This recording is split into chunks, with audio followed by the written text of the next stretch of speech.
Hi everyone, I'm Tanaaz from foreverconscious.com and this is your weekly energy forecast for the week of February 23rd. So, February 23rd, Mars is stationing direct. This is huge. This is a huge point in a cycle that we have been working with since October of last year. Mars retrograde happens the least out of all the retrogrades, so you could say it affects us the most, or it really gets into those deeper layers, the deeper fabric of our being. Because it happens so rarely, we tend to feel more sensitive to it. The work tends to be deeper, maybe a little bit more intense. This whole Mars retrograde journey, if I was to kind of sum up the journey that we've been on, and I know I've said it probably a lot if you've watched these videos regularly, we've really been recalibrating what motivates us, what inspires us to take action in our lives, what prompts us to do. And it's also been working very, very much on the heart. Mars has retrograded through Leo, which is a very heart-centered sign, and Cancer, which is a very heart-centered sign. So matters of the heart may have come up for us as well, in the sense of what inspires and motivates us on a heart level. Cancer, because Mars has been going through Cancer for majority of its retrograde, would also have brought up themes relating to our family, our home environment. All of that may have been coming up for you since October of last year in a way that has now left you with perhaps a different way of looking at things, or a different way of taking action, or a different way of making decisions. Mars is a very masculine, outward energy. It rules over how we make decisions, what motivates us, what drives us, what inspires us to take action. So all of that has been up for review. So it's worth, as Mars goes direct on the 23rd, it's worth really looking at maybe how you've evolved, how you've matured, how this recalibration has affected you since October of this year. A question you could ask yourself is, what motivates me? And whatever is motivating you, is it really serving me anymore? Or say you have a situation going on in your life, what is motivating the decisions that I'm making? Where are my decisions? Where are my actions coming from? And maybe really looking at what's driving your actions and behavior around this situation. Worth looking into. Now, Mars is going to go direct, but it has a whole process that it's going to go through. If we think of Mars emerging from the underworld reborn, there's this rebirth. We feel this rebirth in our own energy system, but there's a process of Mars, needing to kind of be reborn. It's not an immediate feeling. It's a gradual one that takes us really, I think it was into May, or at least end of April, where we're still kind of slowly working with this rebirth of Mars energy. So it's a little bit of a process, but I think all of us will feel much, much better being out of that deep retrograde, because Mars can really create a little bit of sluggishness, especially when it comes to trying to move forward. So that sluggishness will start to dissipate. Also this week, we have the Pisces New Moon. What a new moon. There is so much to unpack with this new moon. It falls on the 27th. This new moon is our gateway into eclipse season. Yes, we're only in month 2 of 2025. January felt like it went on forever, and now we're somehow diving into eclipse season only a few weeks into the year. The first part of this year has a lot of intensity, and I will say that I think this is one of the most transformative points of our year once we reach this new moon, pretty much all the way up until April. We're really in the depths of it. And I know that can create some anxiety to hear that, but I want to just sort of reassure that we're working with natural cosmic rhythms, right? We're all here at this time. Our souls chose to be here at this time. And this is a natural cosmic rhythm that we're working with, that we can find harmony with, that will help us elevate to that next level, to that next chapter of consciousness.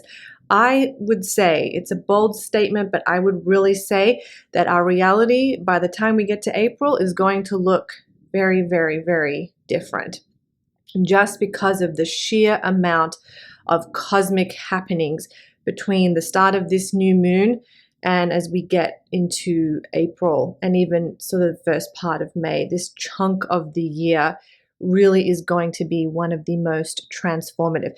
So let's take a look at this new moon. It opens the gateway to eclipse season. It opens the gateway to this very, very transformative next few months that we have. It is in the sign of Pisces, which is the last zodiac sign. So it's opening us up also into the new year, the astrological new year.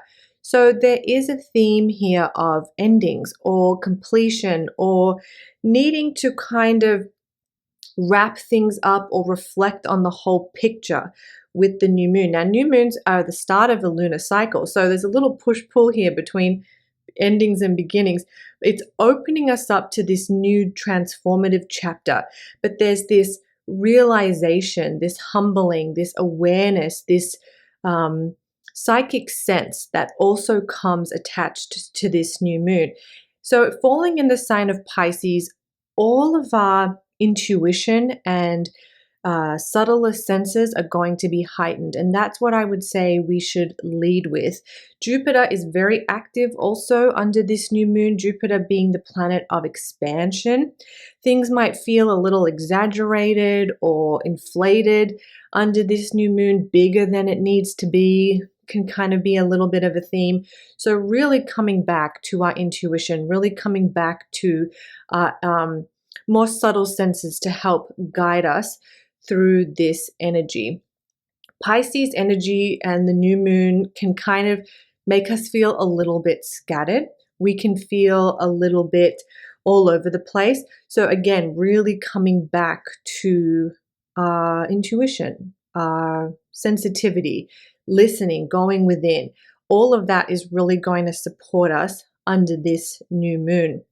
I would also say, even though this is the last new moon of the astrological new year, and it's not necessarily the best one for setting intentions, I would still set them under this new moon. Really, if we know we're about to enter a transformative period, what would you like to transform? How would you like to hold yourself through this next few months? This is a great way to set intentions. You may also want to think about the journey that you've traveled over the last 12 months, how you have, made it through everything you've made it through, where you stand today, and maybe setting some intentions around that as well. That's a really nice way to use this new moon. Now, technically, this happens next week, but I want to touch on it because we're already starting to feel it, and that is Venus retrograde. Venus will go retrograde on March 1st. So this new moon, like I said, is our entrance into eclipse season. It's also our entrance into Venus retrograde. And then in a few weeks, we're also going to have a Mercury retrograde coming up. It's, like I said, a very intense cosmic pattern that we'll be working with over the coming weeks. So that Venus retrograde energy, especially with Mars now going direct, that Venus retrograde energy is really going to have time to start filtering into our being. So if Mars is recalibrating what inspires our motivation and us to take action, Venus retrograde is recalibrating our relationships, our matters of the heart, our values, and how our values relate to the giving and receiving of love in our lives. Venus also rules over money, and values and money can be very tied together. And so it can also bring up issues relating to money, and especially profitability. They say you shouldn't start a new venture. And when I say they, some of the traditional astrological texts say Don't ever start a business during Venus retrograde because, excuse me, it won't be as profitable as you thought it would be. I think there's a lot of caveats with that, but that's kind of the stereotype when we enter into a Venus retrograde. So Venus retrograde can definitely, and anytime we're talking about retrogrades, bring up matters of the past. So old relationships, old relationship themes, our real focus, excuse me, is on those relationships. I don't want to get too much into that Venus retrograde energy just yet. Let's talk about it next week. I think there's enough going on this week with that new moon. I would just say be very, very, and I'm going to shuffle a card and we'll do a card pull, but be very, very gentle with yourself. Really use the energy of this new moon to trust and listen to your intuition. Recognize that things might feel exaggerated or maybe bigger than they need to be. Look for the silver linings. That's another thing we can do when Jupiter's energy and the new moon is happening together.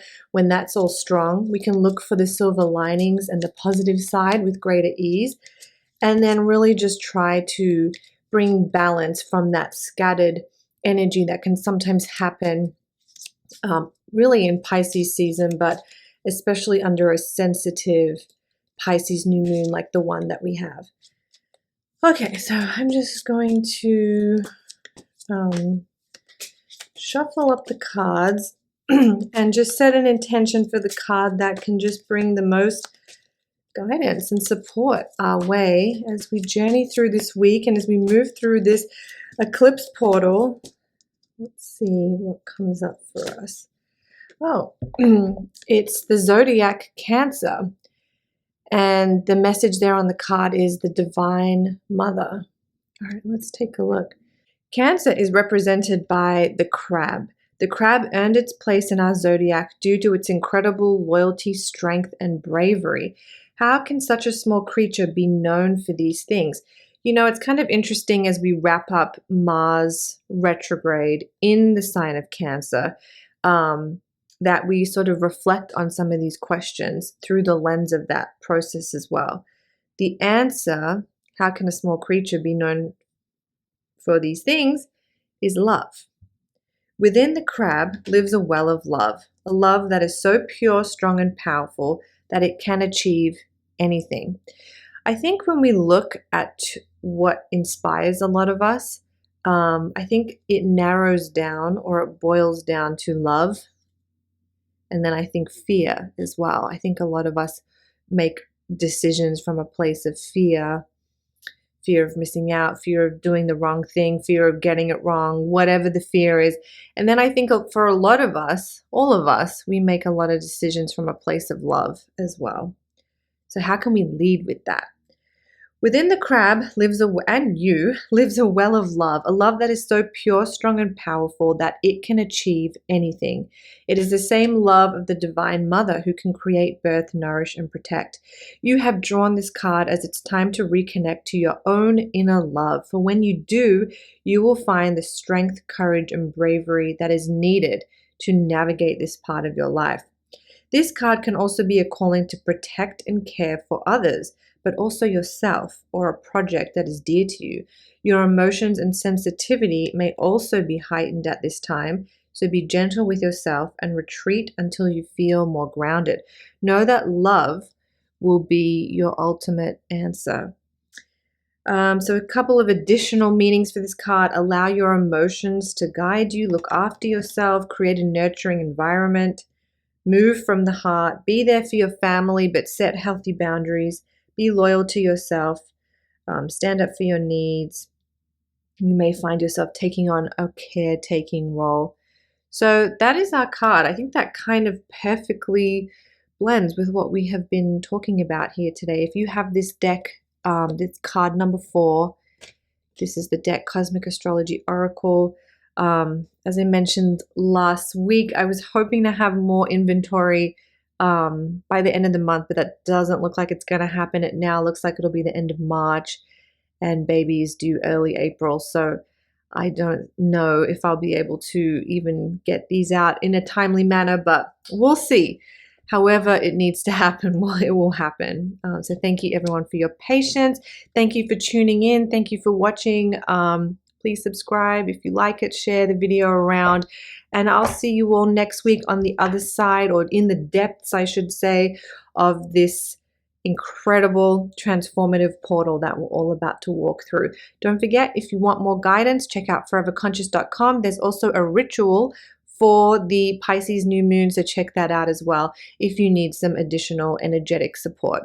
I'm Tanaaz from Forever Conscious. Thank you so much.